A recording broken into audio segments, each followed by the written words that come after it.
So another use for has, have, and had is as helping or auxiliary verbs.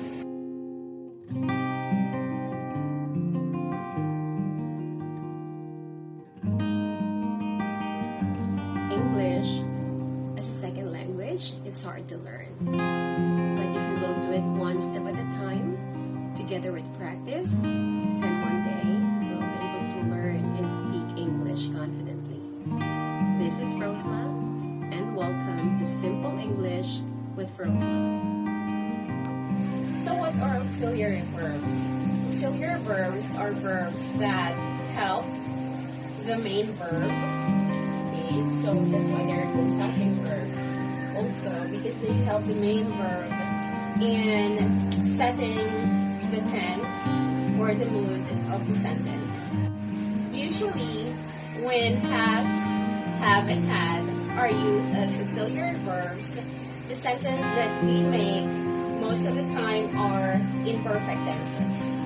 Okay, so what are our perfect tenses?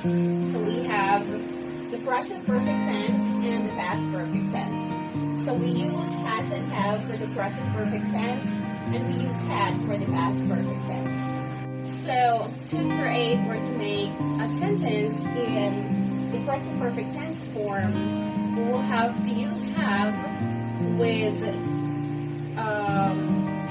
the main verb, whether it's a regular verb or an irregular verb, in the past participle.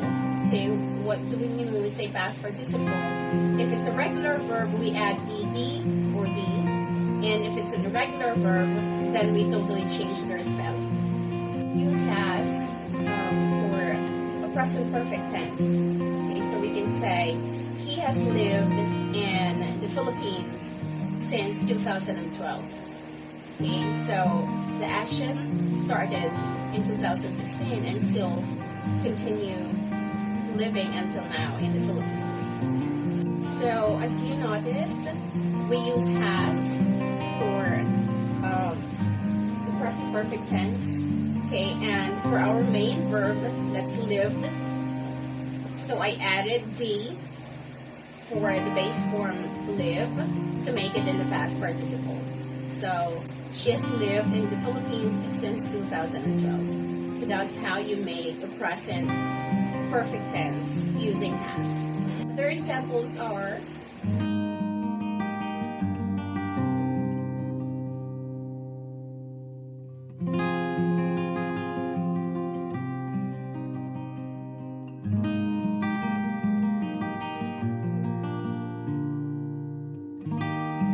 for have. Again, we use have with the first person singular I, the second person plural you, the first person plural we, and the third person plural they.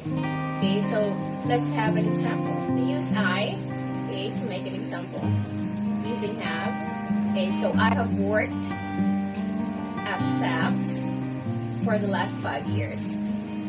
Okay, so as you notice, have, okay, was used with I, and then my main verb is worked, so I added ed with the base form work, and then for the past 5 years.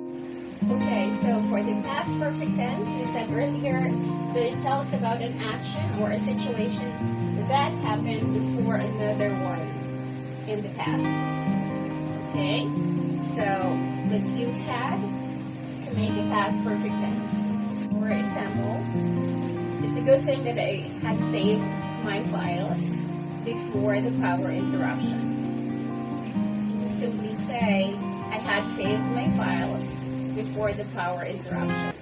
So as you can see, I used the singular first person I and had after it, and saved. So my main verb there is saved. That's in the past participle. I added d to the base form or the root word save to make it in the past participle. Okay, I had saved my files before the power interruption, so I was able to complete the first action. Okay, I had saved, so I did something. I saved my files, and then before the other one came up, which was the proper interruption. So again, we use had with either the singular or the plural nouns, or singular or plural pronouns. Has, have, and had is used or are used as helping or auxiliary verbs. Again, as auxiliary verbs, they help the main verb.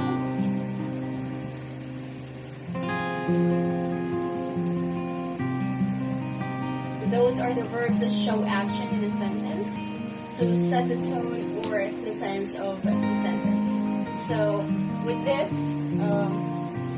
they create the perfect present perfect tense and the past perfect tense. So with the present perfect tense, we use has and have for singular, has for plural, have, and we use had with the past perfect tense. Okay, so I hope you were able to learn something new and be able to retain it and make sentences of your own in practice.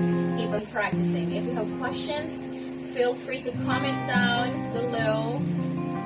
If you have suggestions also, you can comment down below and we can discuss them in our next videos. Alright, so see you all again. Have a great day.